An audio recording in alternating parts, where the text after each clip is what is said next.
Now you are watching New Eden TV. எனக்கு அன்பான சகோதர சகோதரிகளே, ஆண்டவராகிய இயேசு கிறிஸ்து நாமத்தில் உங்கள் அனைவரும் வாழ்த்தி வரவேற்கிறேன். இன்றைக்கு ஓய்வு நாளிலே நாம் வந்திருக்கிறோம். ஆண்டவருடைய ஜீவனுள்ள வார்த்தையில் அதிக தாகம் உள்ளவர்களாகவும் அவருடைய வார்த்தையின்படி நம் வாழ்விலே செயல்படுத்துவதற்காக ஆண்டவர் ஒரு அருமையான செய்தியை தந்திருக்கிறார். இன்றைக்கான தேவ செய்தி, இனி வரும் காலம் இனிய காலம். மீகா 4ஆம் அதிகாரம் 4ஆம் வசனத்தின் அடிப்படையில் நமக்கு இந்த செய்தியை தருகிறார். இனி வரும் காலம் இனிய காலம். அதாவது நம் எதிர்கால வாழ்க்கை குறித்து அனைவருக்கும் ஒரு ஆசை இருக்கும். நான் நல்லபடியாக நல்ல வேலையில் இருந்து வாழ்க்கையில் செட்டில் ஆகணும் அப்படின்னு ஒருத்தருக்கு இருக்கும். ஒரு சில பேருக்கு நல்ல ஒரு வீடு, சொந்த வீடு கட்டணும். இப்படி ஒவ்வொருவருக்கும் ஒரு ஆசை இருக்கு. ஆனால் ஆண்டவருக்கு நம் வாழ்வை குறித்த ஆசை என்னவென்றால், இனி வரும் காலம் உங்களுக்கு இனிய காலமாக அமையட்டும் என்று சொல்லுகிறார். எனக்கு பிரியமானவர்களே, இப்படிப்பட்ட ஒரு அருமையான செய்தியிலே நாம் செல்வதற்கு முன்பதாக நம் அன்றாட வாழ்க்கையிலே என்ன விதமான பிரச்சனைகளை நாம் சந்திக்கிறோம், அதை நாம் தெரிந்து கொண்டால்தான் நமக்கு இப்பேற்பட்ட ஆசீர்வாதத்தை நாம் விசுவாசிக்க முடியும். எனக்கு பிரியமானவர்களே, இன்றைக்கு எல்லா மனிதர்களுமே தாங்க முடியாத அளவுக்கு பிரச்சனைகளால் வாடுகிறார்கள். பிரச்சனைகளோடு நாம் என்றென்றும் போராடி கொண்டிருக்க வேண்டிய அவசியம் இருக்காது என்று ஆண்டவர் சொல்லுகிறார். ஆனால் இன்றைக்கு நம் அனுதினம் நம் பிரச்சனைகளை சந்திப்பதிலே நாம் மட்டுமல்ல, உலகளாவிய அனைவருக்குமே இந்த பிரச்சனைகள் என்பது இருக்கிறது. எந்த தேசமாக இருந்தாலும் சரி, எந்த தேச தலைவர்களாக இருந்தாலும் சரி, அனைவருக்குமே இந்த பிரச்சனைகள் பொதுவாகத்தான் இருக்கிறது.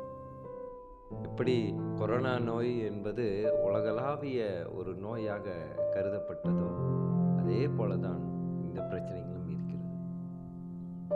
முதலாவது பிரச்சனையாக வீடு இல்லாமல் அவதிப்பட்டு கொண்டு இருப்பது. இன்றைக்கு எத்தனையோ ஏழை எளிய மக்கள் வீடு இல்லாமல் தவித்து வருகிறார்கள். ஏன், அவர்களுடைய அன்றாட வாழ்வே அந்த பிளாட்ஃபார்மில் தான். சில இடங்களில் பார்த்தால் அந்த தண்ணி பைப்பு இருக்கும் பெருசாக, அந்த பைப்பில் உள்ளே உட்காந்து அதை வீடாக பயன்படுத்தி வசித்து வருகிறார்கள். இதையெல்லாம் பார்க்கும் பொழுது எப்படிப்பட்ட பிரச்சனையை இந்த உலகம் முழுவதும் சந்திக்கிறது என்பதை நாம் சிந்திப்பதற்காகவே ஆண்டவர் இந்த பிரச்சனைகளை எல்லாம் முன்வைக்கிறார். ஜனங்கள் வீடுகளை கட்டி அதில் குடியிருப்பார்கள் என்று ஏசாயா 25ஆம் அதிகாரம் 21ஆம் வசனம் இப்படியாக சொன்னது. எதிர்கால நம்பிக்கை குறித்து நாம் எல்லோருக்குமே ஒரு சொந்த வீடு இருக்கணும் அப்படின்றது சந்தோஷம்தான். ஆனால் இப்போ அனைவரும், சில பேர் சொந்த வீட்டிலே தான் இருக்கிறார்கள். ஆனால் சொந்த வீடு இருக்கிறது, பணம் இருக்கிறது, ஆனால் மனதிலே நிம்மதி இருப்பதில்லை. ஆனால் எதிர்கால வாழ்க்கையிலே ஆண்டவர் எப்படியாக கொடுக்கிறார்? முழுவதுமாக ரெட்டிப்பான ஆசீர்வாதத்தை தருகிறார். எனக்கு பிரியமானவர்களே, அடுத்த பிரச்சனையாக நாம் சந்திக்கிறது வேலை இல்லா திண்டாட்டம், வறுமை. இதுதான் மிக முக்கியமான ஒரு பிரச்சனையாக அநேக இளைஞர்களாக இருந்தாலும் சரி, குடும்ப தலைவர்களாக இருந்தாலும் சரி, இந்த வேலை இல்லா திண்டாட்டம் அனைவரையும் வாட்டி வதைக்கிறது. பைபிள் என்ன சொல்லுகிறது? நான் தேர்ந்தெடுத்த ஜனங்கள் தங்கள் உழைப்பின் பலனை முழுமையாக அனுபவிப்பார்கள் என்று ஏசாயா 25ஆம் அதிகாரத்தில் 22ஆம் வசனம் சொல்லுங்கள். இந்த ஏசாயா 25ஆம் அதிகாரத்தை நீங்கள் முழுவதுமாக வாசித்தீர்கள் என்றால், ஆண்டவர் நம்மை வாழ்வை குறித்த ஆசீர்வாதங்களை அவர் எதற்காக காத்து கொண்டு இருக்கிறார் என்பதை நம்மால் புரிந்து கொள்ள முடியும். எதிர்கால நம்பிக்கையானது திருப்தி அளிக்கிற, மனதுக்கு பிடித்த பலன்களை அள்ளி தருகிற ஒரு வேலை எல்லோருக்கும் இருக்கும் என்று சொல்கிறார். இன்றைக்கு எத்தனை இளைஞர்கள் வேலை இல்லாமல் அலைகிறார்கள். நான் அன்றாடம் தினமும் நான் பார்க்கிறேன். ஊழியத்துக்கு செல்லும் போது அத்தனை இளைஞர்கள் வீணாக நேரத்தை வீணடிக்கிறார்கள். எதற்காக? அவர்களுக்கு ஒரு நல்ல வேலை இல்லாமல் போகிறதுனால தான் குற்றங்களும் பெருகி கொண்டிருக்கிறது. எனக்கு பிரியமானவர்களே, நான் மட்டும் இப்படிப்பட்ட பிரச்சனையை சந்திப்பதில்லை. உலகத்தில் இருக்க அநேக மக்களும் சந்திக்கிறார்கள். மூன்றாவது பிரச்சனை ஊட்டச்சத்து குறைவு, பசி, பட்னி. இந்த பசி என்பது இல்லை என்றால் மனிதர்களாகிய நாம் ஒரு வேலை செய்யணும் அப்படின்ற ஒரு சிந்தனைக்குள்ளே வரமாட்டோம். அதனால தான் ஆண்டவர் பசி என்பதை ஆழமாக விதைத்தார்.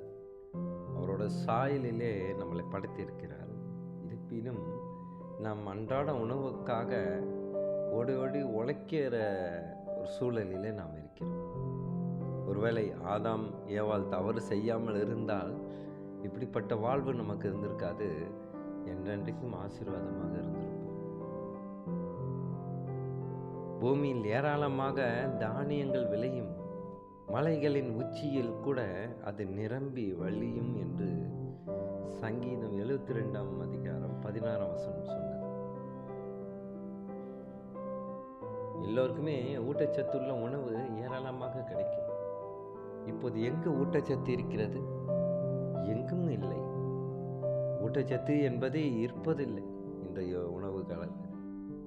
குழந்தைகளுக்கு பழங்கள் ஏதாவது செஞ்சு கொடுக்கணும், அவங்களுக்கு பழங்கள் சாப்பிட வைக்கணுன்னா கூட இந்த பழங்களில் ஊட்டச்சத்து இருப்பதில்லை. ஏனென்றால் எல்லாம் செயற்கையாக அது வருகிறது. மருந்து எல்லாம் செலுத்தி அதை பழுக்க வைக்கிறாங்க, அந்த பழங்களை விளைய வைக்கிறாங்க. அதனால் எந்த பிரயோஜனம் இல்லாமல் இருக்கிறது. எனக்கு பிரியமானவர்களே, அடுத்த பிரச்சனையாக நாம் இப்போது உள்ள காலகட்டத்தில் நாம் சந்தித்து வருவது குற்றச்செயல், வன்முறை.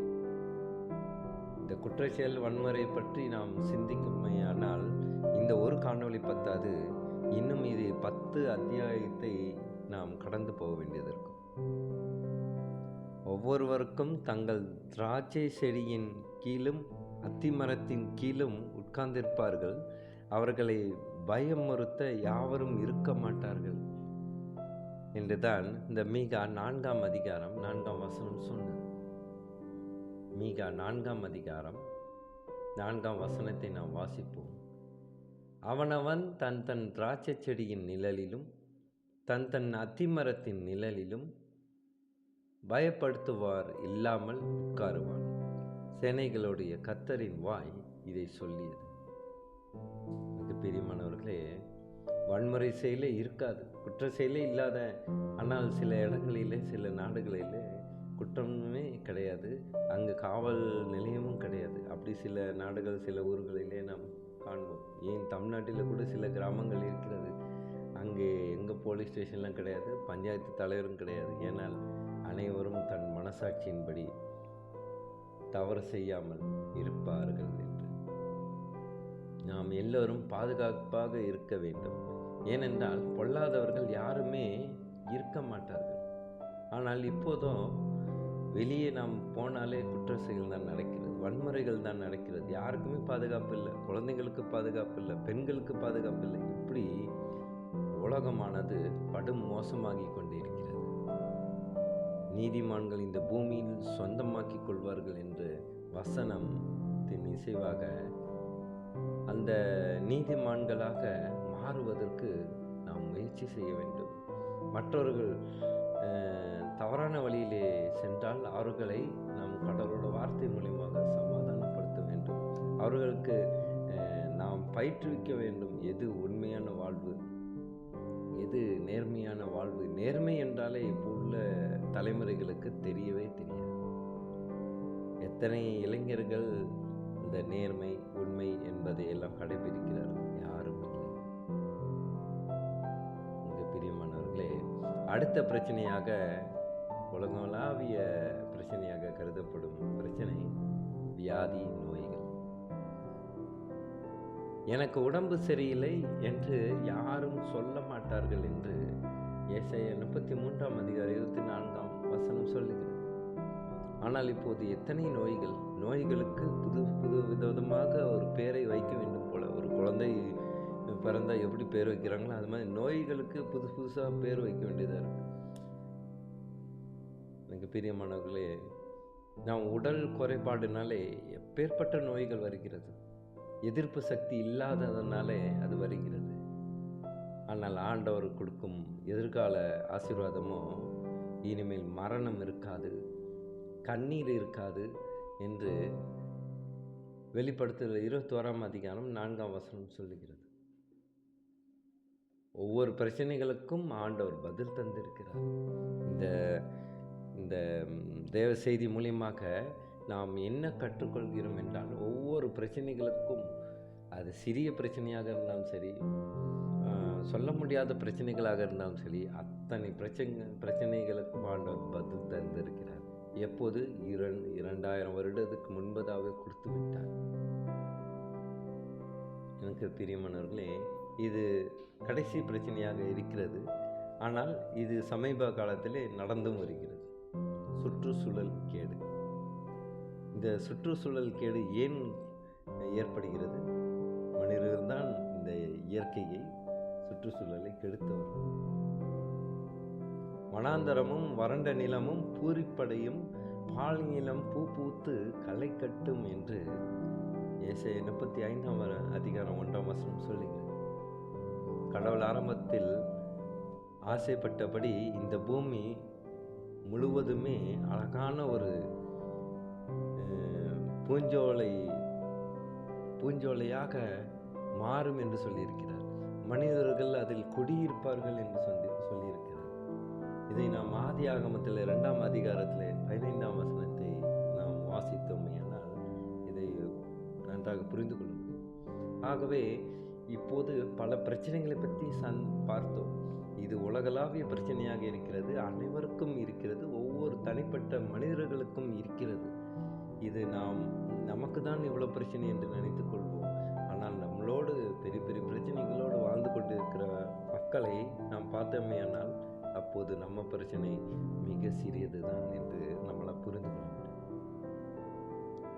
எனக்கு பிரியமானவர்களே, நம்முடைய பிரச்சனைகளை சரி செய்கிற சக்தி நமக்கு இல்லை, ஆண்டவர் இயேசு கிறிஸ்துவுக்கு இருக்கிறது. தனக்கு பிரியமான எல்லாவற்றையும் செய்வதற்கான சக்தி அவருக்கு இருப்பதாக நம் பரிசுத்த வேதாகம் சொல்லுகிறது. இதை தான் தியானிக்கப் போகிறோம். இந்த அத்தனை பிரச்சனைகளுக்கும் ஆண்டவர் கொடுக்கும் பதிலாக இதை கருதப்படுகிறது. சங்கீதம் 135 அதிகாரம், சங்கீதம் 135 அதிகாரம் 5-6 வசனங்களை நாம் வாசிப்போம். கர்த்தர் பெரியவர் என்றும் நம்முடைய ஆண்டவர் எல்லா தேவர்களுக்கும் மேலானவர் என்றும் நான் அறிவேன்.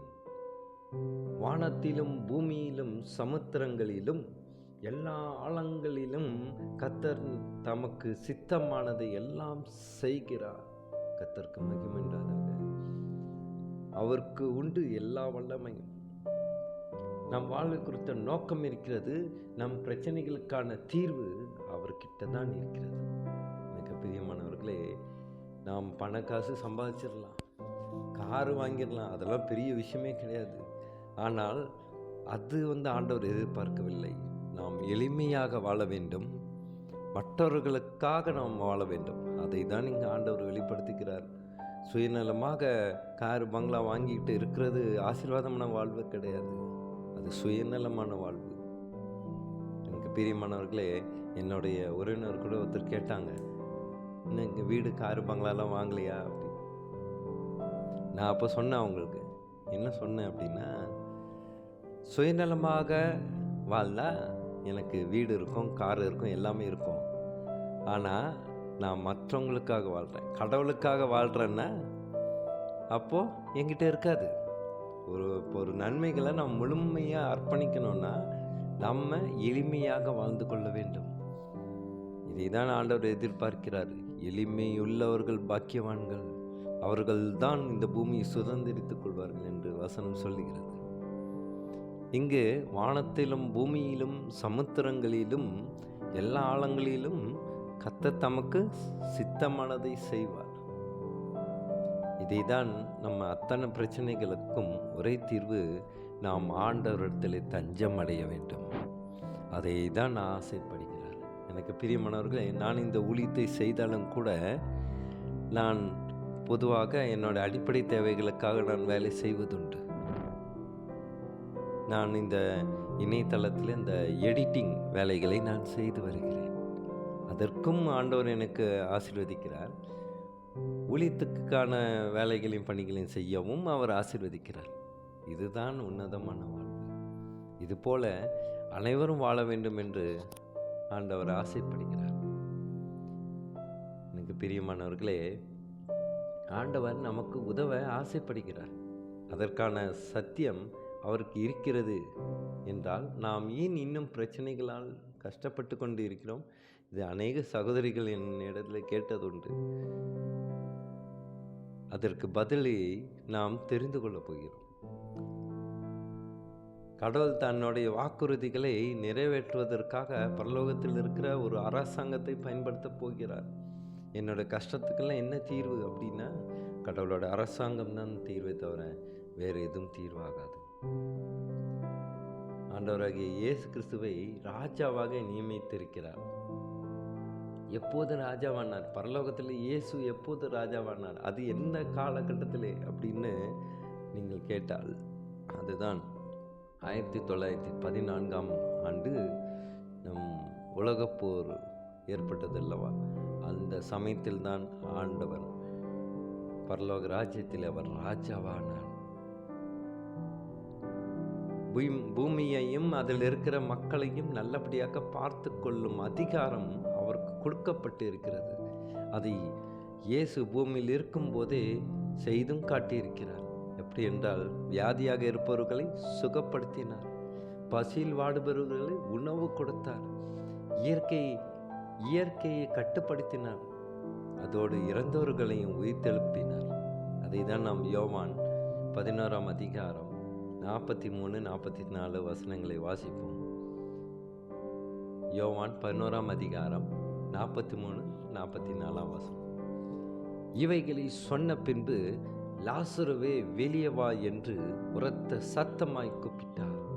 அப்பொழுது மரித்தவன் வெளியே வந்தான். அவன் கால்களுக்கும் கைகளுக்கும் பிரேத சீலைகளினால் கட்டப்பட்டிருந்தது. அவன் முகமும் சீலையால் சுற்றப்பட்டு இருந்தது. இயேசு அவர்களை நோக்கி, இவனை கட்டவிழ்த்து விடுங்கள் என்றார். கர்த்தருக்கு மகிமை உண்டாதாக. பாருங்க, அதை கடவுளோட ராஜ்யத்தில் என்ன ஆசீர்வாதங்கள் கிடைக்கும் என்பதை பூமியில் இருக்கும் போதே அதை வெளிப்படுத்திட்டு தான் போயிருக்கிறார். எனக்கு பிரியமானவர்களே, அவர் நமக்கு நம் வாழ்விலே நாம் கஷ்டப்படுவது அவருடைய நோக்கம் கிடையாது. ஏனென்றால் கஷ்டம் கொடுப்பதெல்லாம் ஆண்டவருக்கு தெரியாது. அவர் அநீதியான கடவுள் அல்ல. இந்த பூமியானது இப்போது சாத்தானுடைய கையில் இருக்கிறது. 1 யோவான் 5ஆம் அதிகாரத்தை வாசித்தால் உங்களால் புரிந்து கொள்ள முடியும். அவர் எப்பொழுதும் மக்கள் கஷ்டப்பட வேண்டும் என்று அவர் நினைப்பதில்லை. ஒரு நாளும் அந்த தவறை அவர் செய்வதும் இல்லை. ஆனால் மரித்தவர்களை உயிரோடு எழுப்பினார். அவருடைய அரசாங்கத்திலே எப்படியெல்லாம் ஒரு ஆசீர்வாதம் இருக்கிறது என்பதனால்தான் அதை காண்பித்தார். எனக்கு பிரியமானவர்களே, நம் வாழ்வில் இருக்கும் அத்தனை பிரச்சனைகளுக்கும் இப்போது நமக்கு பதில் கிடைத்து விட்டது. இந்த ஓய்வு நாளிலே அவர் பதில் கொடுத்து விட்டார். ஏனென்றால் என்னுடைய அரசாங்கம் சீக்கிரம் வரும். அதுவரை பொறுமையாக காத்திருங்கள். என்னுடைய வருகையின் நிமித்தமாக நீங்கள் பொறுமையோடும் சகிப்புத்தன்மையோடும் காத்திருங்கள் என்று சொல்லுகிறார். ஒருவேளை நாம் ஆடம்பர வாழ்க்கை வாழ்ந்தாலும் சரி, கார் பங்களான்னு வாழ்ந்தாலும் சரி, அது பூமியில் இருந்ததுனால தான் வந்திருக்கே தவிர அது கடவுளிடமிருந்து வரவில்லை. கடவுளிலிருந்து வர சித்தம் என்னவென்றால், எளிமையாக வாழ பழகுங்கள். ஏனென்றால் நாம் எளிமையாக வாழ்ந்தால்தான் மற்றவர்களுக்கு உதவி செய்ய முடியும். இன்றைக்கு எத்தனை பேர் கருத்துக்களை வெளியிடுகிறார்கள். நல்லா சம்பாதிச்சுட்டு அப்புறம் நன்மை செய்வோம்.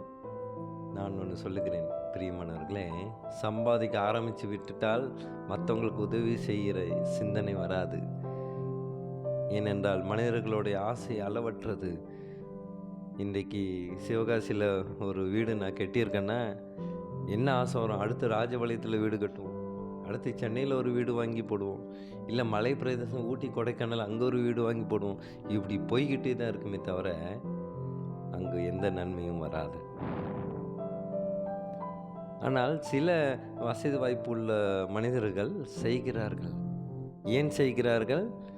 அவர்கள் சம்பாதித்து வந்தது என்னவோ நேர்வழியில் இருந்தாலும் சரி, தவறான வழிகளாக இருந்தாலும் சரி, அதற்கு அந்த பாவத்திற்கு பிராயச்சித்தமாக தான் அந்த நன்மை செய்கிறார்கள். ஒரு பொது நலத்திலும் ஒரு சுயநலம் காணப்படுகிறது. அப்படிதான் எல்லோரும் இருக்கிறார்கள்.